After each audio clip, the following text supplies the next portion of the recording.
Kenny, what are you doing? Yeah. Kenny, What? what do you need from the Supreme Court? I need them to explain to me what copyright means. You think Joe wants to be on the show? Kenny, that's not the White House. What is that? That's the Capitol. All right, let me just... Hey, Joe, can you drop your pin, bro? I can't find your house. Welcome back to Otra, Noche, Miami. I'm your host, Kenny, joined alongside my co-host, like always, Alonzo. We've been MIA for about 2 weeks now. We've just been doing some stuff in real life, but we're ready and back. In real life. We're back. In real life. Shut up, man. We're back and ready to record some new episodes. Since the last time we spoke, we, again, missed about 2 weeks. Missed 8 Heat games, or 7. 7. Today's Today's the 8th. We played the Toronto Raptors tonight at Toronto. Right. So we've missed 7 games in that stretch. We went 4-3. 4-3. We should have probably gone like 6-2. No, that's 8. 6-1. 6-1. Maybe only the 5-2. 5-2. 5-2. We should have gone 5-2. We went We'll 4-3. Some bad games, some pretty good games in there. Yep. Probably our best win was in there. Oh, definitely. In there. The other night, for sure. So we're just kind of gonna spitball most of the early games because obviously we were 2 weeks ago. And as we move down, the memory is a little bit fresher. Yeah. What was the first game? The Kings game was the most embarrassing one. Yeah. Which was the first one. I believe I said that was a must win. On the last episode, that was a must win, and we lost. I said it was a must win, and we lost. Now, clearly, at the time, I thought it was a must win. Yeah. Right? Because how we were looking, as far as how the season started. Now, in hindsight, I don't know what our record is. That's what 7-6. I told you that when you said that. I'm like, yeah, I get. No, I mean, I meant that, in that time, as a statement, hey, let's start it off, forget anything that happened before, set the tone right starting right now. Yeah. That's what I was trying to say for that game. Yeah. And we came out flat, and they just came out to ball. They just beat us. They simply outplayed us. That's not much else to say. We gave them their first win, and apparently we've reignited their season. They're 500. Yeah, they have the best record in Cali out of all the Cali teams. Jesus Christ. Mm-hmm. Even Golden State. Golden State is under 500. Well, there we go. So yeah, so we kind of reignited their season. Go figure. The game after that, it's a blur.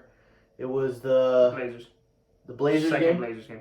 The second Blazers game where we got absolutely no. No, we won them. We beat them because Damian Lillard went out. No, man, we won the first Blazers game way before in the season. That was our first win or second win, and then the second time we played the Blazers was when Josh Hart made the 3. Oh my God, yes. Yes, I just gave you repressed memories. That pissed me off so bad. That was one of the games I remember Josh Hart hitting that 3. We had just Max Strus had hit a go-ahead 3. We were up by 2.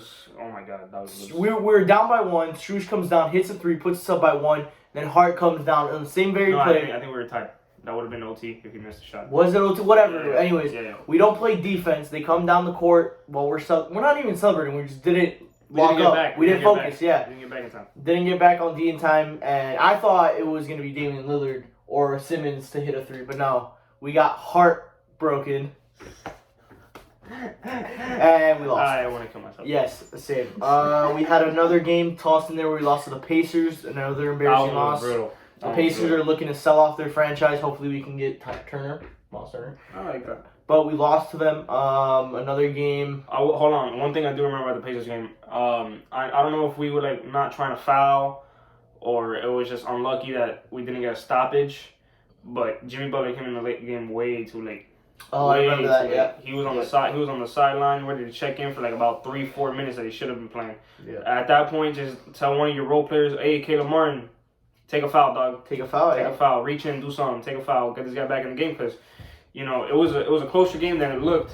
But Well, the Heat schedule. But yeah, it was a closer game than we looked. But I feel that we should have won that game. But Jimmy being on the sideline for those 3-4 minutes cost us. Yeah, man, he's our best player, and he can't be on the sidelines when we're trying to clutch up, and it's crunch time minutes. Mm-hmm. We had the other lost by 2. So let me go ahead and see this if you don't mind. So we had the Kings game that we lost in embarrassing fashion, and then we had the game after that was actually the Warriors game that we won. Mm-hmm. That was impressive. Yeah. At the time, I called it our best win. Then we had we got our revenge on the Kings. We only won by 3, so that was still not a that great wasn't game. the craziest thing. Yeah. And then we had the Pacers game that we talked about, and then the heartbreak from Josh Hart. The heartbreak. And the Trailblazers. And then we had back-to-back games against the Hornets. The first one, it was a whatever game we won. Yeah. I don't remember anything about it. I don't even think I watched that game. I think I was busy, but we won that game. The second one was the better one. I thought we had lost against the Hornets. I don't know why. No, we both won. But was the one where we blew them out, 132, 115. We played really good. Mm-hmm. And somebody had a crazy game in this game, right? I think it was Struce. It was Struce, right? Bam had 24. Max Struce had 31. Yeah, that was the Max Struce game. And Vincent too. Vincent had 20. That was. I remember that game now. Those two guys stepping up. And then lastly, it's the game they're probably going to talk about the most because it just happened, and we're the most invested in it. The Phoenix Suns versus the Miami Heat. Probably the best team we've played so far this year. Hands down. The Phoenix Suns. Hands down. I was not expecting a win. I was expecting a scheduled loss. We I don't even remember, like, for most of the game, we didn't lead. I don't think we led until the end, right? I think it was more back and forth. Actually, no. We were up for I think we had an 8-9 point lead, and then they cut it down, and then the fourth quarter got tight. Oh man, they were up by a lot though. No way. Yeah, they were. No. The Phoenix Suns were up by a lot. They were up by 13, 14 at one point. Let's do the math on that. 31-35. We beat them in the first quarter. Uh-huh. They beat us by 3 in the second quarter. Right. It was 57-56 at halftime. We were up by 1. We were up by one until half. They outscored us by 6 in the third, so they're up 5 going into the fourth. They're up 5. And obviously you won't tell, but in the fourth quarter they were up. We went on some crazy run. We outscored them in the last minutes of the fourth, 28-5. And we only won by 1. You understand that? Yeah. I mean, I think it was just to me I think it just didn't feel like they had a big lead. Or for me it felt the opposite. I felt like the game was slipping away. And then we started clawing back into it. The defense, we had so many good stops against the Suns in the fourth quarter. And I remember doing some bad ones though. For sure we had some bad offensive possessions. My memories coming back to me. In the fourth quarter, there were some moments there where fudge, what you know what I'm saying? Fudge. There was some crucial stops that we needed to make, and we didn't make them. I just felt okay, that's the dagger. No, this was a dagger. No, this was a dagger, and we just kept coming back. Yeah. I definitely feel like Caleb Martin defensively stepped up. Jimmy Butler as well. But those two guys offensively did not step up, at least in the fourth quarter. The one guy that did step up on both sides of the ball and absolutely won us the game. No surprise, Bam Adebayo. Mm-hmm. That guy. No Tyler Hero this game too. No Tyler Hero for the last couple of games too. He's been on 3-4 games? 2, 3. This is the second. 2, 3. Anyways, but yeah, Bam Adebayo, bro, best game of this season so far. Easily. Best game of the season to drop the 30-piece. It wasn't just about the points as well. It's about how the points came in the fourth quarter. That crazy freaking and-one that he had that I thought he traveled. I don't know. He had another and-one that was crazy, just coming in, tipping the ball in. Yeah. There was one the putback dunk. The putback dunk. There was one that Lowry went in wildly. He missed, and I don't know where Bam Adebayo came in, just tipped it, and just coming clutch when we needed him. And it really just reemphasizes the fact that he is our anchor. He's our X factor. We need him to play at a high level. I know. Yeah. That's what I've been saying. Team only going to go as far as Bam takes him. Yeah. And this is a game that when he puts his mind to it and he decides, hey, Jimmy, he's been lingering injury, whatever, with the ankle thing or knee or whatever it was, and he missed a game. Mm-hmm. It wasn't his best offensive game. He still facilitated. But you also other things, but he did come up with the game-winning block and defensive stop back to back at the end there. Yep. But a game where Jimmy's not putting up the craziest, buckets or points or whatever, Bam, I like that fact that he noticed that. He was like, okay, I gotta put my backpack on, I gotta take charge. Yeah. You know what I'm saying? And I think even just because Butler had that block at the end and he played lockdown defense on Booker in that last possession. Yeah. People forget how good Adebayo was in that fourth quarter just because of the last play. And I get it, I understand. But we really do got to give props to Adebayo. Give props to Butler defensively. Lowry had a good game. Really Somebody that I want to give props to, not just for this game, but the last couple of games. And even, really honestly, this whole season, who's quietly been building back up their reputation and been, chiseling the spot in their rotation, I know who he's talking about. is Duncan Robinson. Was that who you thought I was going to say? Yeah, Duncan Robinson has been coming back a little bit. He's had 10 points here. He had one game that he had 14 points. He's not only just making threes now. He's making his own shots, hitting a little floater. He's moving. I just hope he can continue improving defensively so that way we don't have to be like, do we really want him on the floor? He can be out there longer and impact the game more. But definitely he's been quiet, but a good quiet this season. He hasn't been like having these games. Almost like a Chris Middleton quiet. You know what I'm saying? No. Like, you know how... No.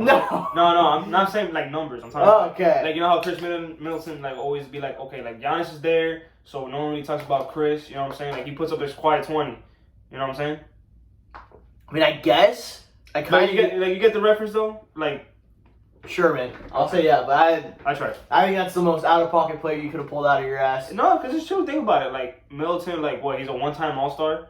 Like, he had not really the most, you know, emotional guy on the court or whatever. He just does his business. You know what I'm saying? I feel like Duncan right now is fair. It's right. It's like doing that same thing right now. Like, he's not looking for the spotlight. He's not, you know, starting anymore. You know what I'm saying? Yeah. He's quietly bringing back his who the hell? I don't know. He's quietly bringing back his reputation. You know, like he's doing it quietly. You know what I'm saying? Like, I think that's good for him. The fact that there's not a lot of attention on him. You know. I mean, I get it. It's just wild bringing up those two players in the same No, I mean, I'm not talking about like production wise. I know. I know. The way that they go about the game. Yeah. So those guys, Strus has been absolutely phenomenal. I know he's had some stinkers, but he's been a guy that we really need. Against the Suns, he had a stinker. He only had 3 points. Yeah. But his only 3 came in the fourth quarter when we really needed it. He's the guy that I touted to be the most improved for the Heat. I think you did as well. Did you, or who did you have as most improved for the Heat? I think I had Strus as well. Yeah, we both had Strus. I just knew that this guy is going to be a guy who's going to develop. He reminds me again of Duncan Robinson just because of his sniper ability, but I think Strus has so many more levels to his game. I think he's been great defensively this year. What do you think? He's been really improved. Yeah. Really improved. He can pass the ball. That's what he showcased against the Suns. He had some good passes. Yeah. He was just finding different ways to affect the game when he can't score. And guess what? In the NBA, you're not going to be able to put up. You know, you're going to have nights where someone's going to lock you down. Not everybody's going to score 25. Yeah, you're going to have nights where someone's going to lock you down, or the defensive game plan targets you so you can't get on your, whatever. So he was able to affect the game in different ways, which was awesome to see. Vincent, I fall in love with Vincent as a player more and more every day. When he was first getting minutes, I think like maybe 2 years ago, the post-bubble season was when he was first getting minutes. I hated him. I just hated... Well, I hated him as a player. I didn't like him. I thought he was too careless with the ball. He was just so boring to watch, I guess. Like, I didn't like him on the court. I liked him. Like, I liked him as far as I'm a defensive guy. So I liked him because, he reminds me a lot of myself when I play. We're not, again... 2 out-of-pocket comparisons. You're up to 2, dog. 1 more and you're out of here. No, okay. No, sure, one more and you're out of here. You didn't let me Go ahead, man. So I'm saying, like, I was drawn to him on the defensive side of the ball because, like, he's a shorter guy. You know what I'm saying? He's not the biggest point guard. You know what I'm saying? Like, he does the dirty things, and I like that stuff. You like doing dirty things? I love doing dirty things. Yeah. All right. But, like... I see what you mean though. Like as far as his offensive play, it's definitely gotten way better, dude. Guys averaging double-digit points, I think now, if not 9 points. But it doesn't feel like he's averaging 9 points. On any night he can drop 20. What was that one game that went off? The 20 points again when Strus had 31 against the Warriors. Yeah. He's a guy that he's gonna come on with the second unit, pull up a couple threes, bring the energy. He's like, for me, he's like Jimmy Butler light. The Jimmy Butler trial version. He reminds me of Patrick Beverly, but more offense. Okay. All right. 3. No, I'm just kidding. I just don't see the Patrick Beverly comparison. I'm talking about like on the defensive side. Like he's scrappy like that. He's really good. Like it's contagious. He's really good defensively. Yeah, and it is contagious. He's a great piece. I hope we can sign him to a maybe a team-friendly deal to keep him on the team. I don't want to see that guy in another uniform. Like he is slowly becoming. Matter of fact, let me take away Patrick Beverly. Gary Payton II. There you go. That one I like. That one I definitely like. More offensively though, right? Yeah. I'm talking about like as far as like the play style. Yeah. But more offensively. He's got more of an offensive bag. Definitely. I think he's another guy that's going to be able to take more steps in the future as the years goes on. Just like how I think of Max Strus. I don't think these guys are ever going to develop into NBA superstars or anything like that. But these are the guys that you're going to want on your team, around guys of your superstar caliber guys. Exactly. You know what I'm saying? Exactly. So hopefully we can keep them cheaper though, because if they get a big head and they want a big deal, that's when. It doesn't feel like Vincent to me. Maybe, bro. If he puts up the numbers and he wants to get paid, that's one thing. If you want to get paid, go get paid. But not gonna happen here. Know your worth. I think that's all I've got to say on the Heat. You got any other pieces? Suns. Not really Suns game. Great win. Deadman stopped shooting threes. The intrusive thoughts just won. Deadman swears he's Dirk. But no, the one thing I will say that I've been noticing lately, and I'm not too keen on saying this. People may not like it. You may not like it. Okay. I haven't told this to nobody. Or at least, like, specifically. Eric Spoelstra, I think, has been a little hesitant in his coaching. As in terms of what? In terms of, like calling the game, like calling timeouts when he needs to, or calling it too early, too later, not challenging on plays that should be challenged. He holds on to that flag. That's what I'm saying. Like, there's things that I feel like sometimes you just gotta go with it. Sometimes you just gotta throw it. You know what I'm saying? And I feel like that one example that I put, that Jimmy was on the court on the sideline for too long against that Pacers game, and Coach Spo, like, if that was me, I would have been like, yo, like, whoever's coming out for Jimmy's ball, like, whoever it is, I don't care if you have 5 fouls, reach in right now, unless they're in, like, the bonus situation, which I don't remember. But if they weren't, or if we had an extra foul to give, hey, foul them, like, get them in the game, because this is our guy, this is what we need. Like, I don't see, like, that from him this year so far. Like, I know I'm not a coach by any fucking means, or a scout or anything NBA. I have no idea what I'm talking about. But, like, there's, like, last season that we made this whole finals run, I felt like he was more aggressive in his coaching. Okay. Yeah. Like, you remember there's all these, like, inbounds plays in the last parts of the game, like, oh, boom, bow, and bring it in, inbound or run pass, and bounce passes into the rim. And the next day, the same thing, but opposite, you know what I'm saying? Like, things like that. I don't see that anymore. Like, you don't feel Spoelstra's coaching impact? No, like, it's not that I don't feel his impact. I just feel like his timing is off. If that makes sense. I mean, like, we had this one play that Tyler Hero could have won the game, after, like, a game winner, the game before, and we just threw him in the ball, and it was just ISO Tyler, and he just put up the worst shot I've ever seen in my life. Now, again, I don't know if that was on Spo or on Tyler. I think that's more just we just gave Tyler a bag. We're letting him start. He's got to prove that he can make those shots, and we gave him an opportunity. He didn't do it. He didn't execute. Yeah, but that's what I'm saying. Like, I'm cool with giving him the opportunity, but set him up for greatness. Don't set him up for, like... Maybe Tyler called that. Maybe Tyler told Spo, hey, I'm going to ISO and I'm going to get this game shot. As a coach, you'd be like, okay, you want the ball? We'll give you the fucking ball. But I just... do it in a way that gives him a better chance. They just threw him the ball like, Lowry was on this side of the court. Tyler was on the other side. Cross-court pass.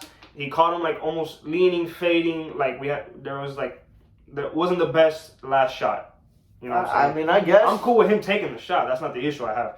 I'm saying, like, maybe run a play or try to get him at least a step or two more open, or get him a better look than just a fadeaway, like, wing three. You know what I'm saying? Okay. But, that's... I mean, for me, it's early in the season, 14 games in. I haven't really felt anything about Spo coaching. We just gotta let the Don't get me wrong. He's doing a great job. Yeah. Like, I love him to death. He's not going nowhere. You know what I'm saying? Yeah. But, like, I feel like this season, these first 14 games, like, not that he lost his edge, but, like I said, like, his timing is just off for me. I don't know what it is. I think his coaching has gotten a little bit rougher. It's been smooth, so now he's a little rougher on the edges. I don't know. Okay. You know what I mean? I mean, I don't really know what you mean. I don't agree, but I don't really have... But, like, you understand what I'm saying?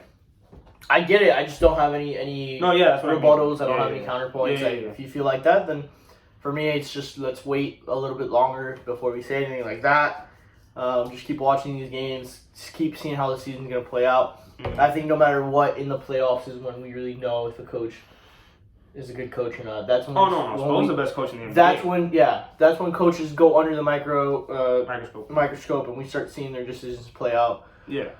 But besides that, it's basically been the Heat tonight. Raptors would be great to go above 500, keep a momentum going. We're on a 3-game win streak. We're gonna move on to the greatest team in South Florida. Oh yeah, the Miami Dolphins. Man, 7-3. We got the greatest quarterback in Dolphins franchise history, Tua Tagovailoa. He's gonna win the Super Bowl. He's gonna win the MVP, and the next year he's gonna unretire number 13 and wear number 13 like he did in Bama. No, I'm just kidding. Build your legacy as Uno. But let's get serious. We're on a bye week this week, so no predictions for us. We'll just go ahead and talk about what's been 2 games. We talked about the Lions. Yeah, we predicted the Lions game. We won the Lions game, which was great. Then we had the Bears. The Bears. The Bears. And what team did we just beat? Are you serious? The Browns. The Browns. Wow. It's because of BB. I'm sorry, bro. I couldn't remember. The Browns game was kind of boring, low-key. Like, it wasn't boring. It was just we stopped them. Yeah. So we don't. That's not boring, in my opinion. That's True. I know mercy. Keep your foot on the neck. So Lions game, we actually went down. What was it? 14-0. 14-0. 14-0. But we stayed in there and we just played the course of the game and we came back. Easy peasy, lemon squeezy. I called a big game from Waddle that day. You did call a big game from Waddle. Tua kept improving, kept playing great.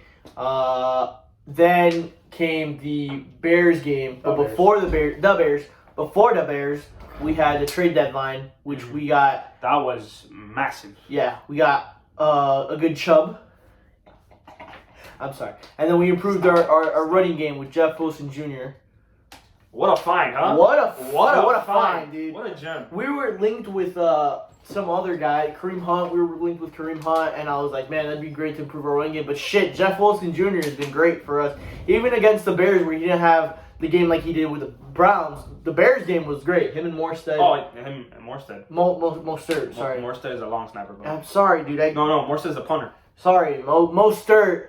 Both of those guys have been great now. They're 2 games together, but the Browns game was Jeff Wilson's coming out party. It was great to see. I mean, Jeff Wilson. Mostert didn't have a bad game either. That's what I'm saying. Mostert's been decent the whole season. It's just that there's been nobody else. Chase Edmonds, bro. You know, loved you for the time that you were here. Oh my god, but Chase Edmonds. Edmonds. Papo, like, he wasn't it. Like, I understand, like, not new system, you know, but, you know, like, new team, you know, new coach or whatever, what have you. New quarterback, maybe that affected him, but just wasn't doing he much. He just wasn't impacting the game as much as we were liked when we got him. The Bears game was fun for one reason though, was the blocked punt from Phillips. That was fun. And then Van Ginkel picking it up and scoring. Mm-hmm. I Van Ginkeled everywhere. It was awesome. But the Browns game was fun. Browns game, there was 2 throws from Tua that I want to talk about. I think you know which 2 I'm talking about. Yep. The touchdown pass to Sherfield, which was just I Van Ginkeled everywhere once again. That was the Browns game, not the Bears. That's what I just said. I meant the Browns game that there were 2 times. Oh, you said Bears. Oh, sorry. Browns game. Hold on. Before you go into the Browns game, rewind. Bears game, great offense. Great offense. Shite defense. Justin Fields. Maybe not shite defense, but man, do we not know how to tackle? Justin Fields, holy crap! Not even Justin Fields. There were so many one-on-one tackle opportunities where it should be 3 yards, 4 yards, and they just make it into 8 or 9 or 10. Yeah. Justin Fields, you know, don't get me wrong, he's as slippery as it comes. Pause. You know, scramble quarterback is tough. I get it, but we had maybe 5 sacks slip away from us, 5, 6. You know, I that keep guy in mind, lathers himself in baby oil before he comes out. Keep in mind, again, I say, like, he is hard to tackle. Like, he's a scramble QB. Like, he's not known for his arm. He's known for his legs. Clearly, he broke the Michael Vick record for a game of rush yards. You know, I think he had like 45, 55 fantasy points. So crazy. But I didn't know. We couldn't stop him. Yeah. You know, and I feel like if we are gonna go against these teams, you know, that have a more mobile quarterback, you know, like Lamar Jackson, Josh Allen, Mahomes, all these type of guys that can run, like, God forbid they start taking off and start running for 35 plus yards, 45 plus yards in a single run, because I think that to me is what exposed us completely. The lack of tackling one-on-one hurt us, and I think that goes with like our secondary being weak. You know, we have a lot of injuries. Not that they're weak, but like we have a lot of key players with injuries. Ogba just went out for the year, which is tough. But he hasn't been performing that well. Still sucks but he's been lingering injuries, so I understand. Like Baker hasn't been hurt much in my opinion until this Browns game. Man. Roberts the same thing. You know, he picked it up this Browns game as well. But our one-on-one tackling has been atrocious in my opinion, and that Bears game. I think sacking Justin Fields. I think what it comes down to with our defense is you got to think about the last. So we had Brian Flores as our head coach, and he's a defensive For all the faults he has as a coach, he was a very good defensive coach. And that's why he has his job with the Steelers. But he made that defense elite with us. And we saw that these last few years, our defense was amazing. Mm-hmm. And then now this year's still pretty good. We have the opposite in offensive mind coach. Head coach, yeah. With McDaniels. And now you see our offense is elite. Our offense is what wins us games instead of our defense winning us games the last 2 years. So I think that's what you see. Well, I wouldn't go as far as our defense not winning us games because I do feel like our defense comes up and stops when they need it does. No. But our offense it's not as the same potent defense that we once were. So I think that's what you're seeing. But I think as the season goes on and has been going on, I think our defense has improved.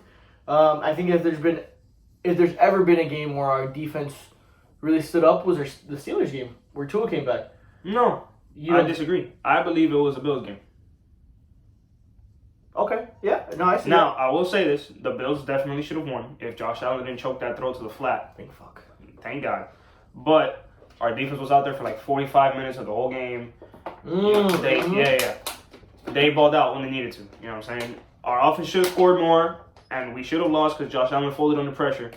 But that was defense right there. You know what I'm saying? That was, I think, to me, even though like I didn't like the fact that our defense was out there, I feel like when it was like we gave them too much in third downs. Like they got so many third downs. They did. They got so many third downs, like third and longs, that I felt like should have been stopped. That we would have been off the field. So then, are you gonna say the defense won the game, or we could have won by like three possessions? No, is what I'm saying. Like I know I'm almost like contradicting myself. You are. Not really. I'm saying like we gave up third and long, but I'm saying like when the game came down to it, the reason we won was because the defense didn't let them score anymore. But you wait, no, because you just said it though. The only reason we won was because Josh Allen threw it into the ground. Yeah, was that you're gonna tell me that's the defense though? That specific play, no, that's not defense. But I'm saying the fact that they only scored 19 points, that was defense. That was defense. All right. That's what I'm trying to say. Right? When it was time, when you go back to the game, like forget about who missed throws, forget about how many third downs they got. Regardless of the fact, they only scored 19 points, and this is probably either number 1 or number 2 in offenses in the league. All right, fair enough. But what else? Covered the Browns game. We're out on a bye week. Yeah. The next week after that, we're going against the Texans. I don't want to get cocky. This is a trap game. That's a trap game and a half on a bye week. Trap game and a half. Please just go in there. He's a monster. Like just go in there, lock it down, and do your thing. Do your job. Just go 8-3, and we have a path to not only winning the AFC East, but possibly the AFC. Get the 1 seed in the AFC, and that would just be amazing, man. Hopefully, we can snap our curse of our playoff droughts, and I don't know. Not even playoff drought. We made the playoffs a couple years ago, like again, with Matt Moore and all these people. Where we got stomped by the Steelers. Let's snap that playoff win. The drought win draw, I should say. Yeah. Hopefully win a couple games. Make a run, man. It's been fun. This season entirely has been fun. I know we had a 3-game skid, but every Dolphins fan I think was in unison when we said that skid was because we didn't have Tua. He's still undefeated when he starts. He's and finishes. Starts and finishes. Starts and finishes because of the Bengals game, but. This team with Tua at the helm has been a completely different team to the ones that we saw in those 3 games. And Mike McDaniel too. A lot of credit to him. The energy he brought to the clubhouse. You know. I think also Tyreek Hill has brought some energy. Yeah. He's always on Twitter defending his teammates, hyping up. I think Tyreek Hill is literally the Dolphins' versions of Jimmy Butler. Yeah. Hands down. In terms of being that guy and always being loud and talking to them about his teammates. You see Jimmy Butler always. He roasts his teammates, but he also credits them. And I think that's what Tyreek Hill has done. And his team is it's awesome to see, honestly. And I'm just so excited to keep watching this team every Sunday. Not this Sunday, though. Not this Sunday, but you know what I meant. Tua, I've been a Tua believer since he was drafted. What? Yo, you want me to call up Eddie right now? Eddie's been a Tua hater. Okay, buddy. No, dude. Yo, are you serious right now? I'm just kidding. Dude, I've legitimately been you want to know why I've been a Tua stan all this time was because my brother was a Tua hater, and I literally just love going against everything he has to say. So ever since I saw him hate on Tua the way Eddie hates Tua. Yeah. The way he hates on Tua. Maybe not this year. No, he's still He's like, oh yeah, he's playing good, but we'll see. We'll see. And I'm like, dude, it's going to go down to like the fucking Super Bowl, and Tua's not going to have 300 yards. He's only going to have 295 with 3 touchdowns instead of 4, and you're still going to be the guy that says, oh, I fucking told you so. I fucking told you so. So it's like, what do you want me to do, bro? Tua. I know the only way I win in this I don't know, narrative argument with my brother is if Tua keeps going, goes 16 or however 14-3. Can you even go 14-3 now? There's 17 games, yeah. Yeah, okay, so you go 14-3, dominates the playoffs wins 17 games, right? Yeah, so 14-3, dominates in the playoffs, and then beats the Buccaneers. Wait, the Buccaneers are in the AFC? They're in the NFC, but They're in the NFC. Mm-hmm. Okay, so they beat the Buccaneers and Tom Brady 56-0 in the Super Bowl. That's the only way I can see my brother being And like, then your brother gonna be like, that's a great defensive game, Tua didn't do nothing. yeah, probably. And the only reason I say Buccaneers is because my brother is a diehard Tom Brady fan, so that's the only way I can see him ever giving props to Tua. But yeah, you're right. Okay, then 56-53 with Tua leading the touchdown drive at the end, and that's the only way he'll be like, yeah, man, he's pretty good. I guess he's pretty good. Oh, I'm sorry, bro. Eddie, if you're watching this, go fuck yourself. he said it, I'm not. That's basically it for now, I guess. We literally have nothing else to talk to. Talk about. Yeah, talk about. We've Yeah. covered everything. He game tonight. He game tonight. At Predictions? You want to give a prediction? I think we're going to continue the streak. I think we're going to continue moving. Jimmy Butler. Oh, Bam's out tonight. Fuck. Who's going to play, dude? You ready? Jimmy Butler. 34 points. Wait. I want you to give your starting 5 lineup because this guy always hits. Okay. Go ahead. Lowry. Struce. Jimmy. Jimmy. Caleb. Who's starting at 5? Devin. Yeah, I don't know why I thought that was going to be more controversial. Yeah, right? Yeah, right? I don't know why I thought that was Yeah, going to be like, okay, all right. Because if Yurt was playing, I would say Yurt. Yeah. But no, serious, that's, man. yeah. I'm calling it right now. Jimmy Butler, 34. 34. Jimmy 34. 9 assists. 9 assists. 8 boards. 8 boards. 3 steals. 3 steals. Kyle Lowry. 14 points. 14 points. 11 assists. 11 assists. 5 boards. 5 boards. 1 steal. 1 steal. Okay. You ready for this one? Yeah. Max Struess. Max Struess. 30 piece. Another 30? 2 30 pieces. Calling. Max Struess, 30 points. Wait, 30 or just 30 piece. 30 piece? I'm not Max Struess, 30 piece. 30 piece. 5 triples at least. 5 triples. He's going to be a sniper. Doug Robinson has 3 triples tonight. All right, dude, we're going to fucking score 300 We points. win by 5. We win by 5. All right. Now the next question. Jovic minutes, how many? What's the over-under? 10. Over. Over 10 minutes for Jovic. Over 10. Over 10 minutes for Jovic. 9.5 or 10.5? 9.5. Over. Over. All right. How many minutes in total then? 12.3. 12.3 minutes. How many points? 5. 5. Garbage time minutes or productive minutes? Both. There you At the have end it, of the ladies and gentlemen. How many minutes is Devin going to play then? Because what the fuck? I think. Oh my god, we're going to have to watch Devin I play think. so much. I Oh my God. think. Worst case, Mhm. we go small. And Caleb is at the 5. Well, dude, Precious is going to eat up tonight. Yep, Precious gonna have 37 boards. 37 boards. Dude, you're saying we're going to win by 5, bro? Yep. I'm going to lose by I have 12. Jimmy Butler and Max Struess going off. I have no faith in this team. I know I said we're going to win, but then I remember Adebayo was out. We're going to lose by 12 tonight. Jimmy and Struess, big nights. You want to end it there? That's it. All right, boys. We'll see you later. Signing off.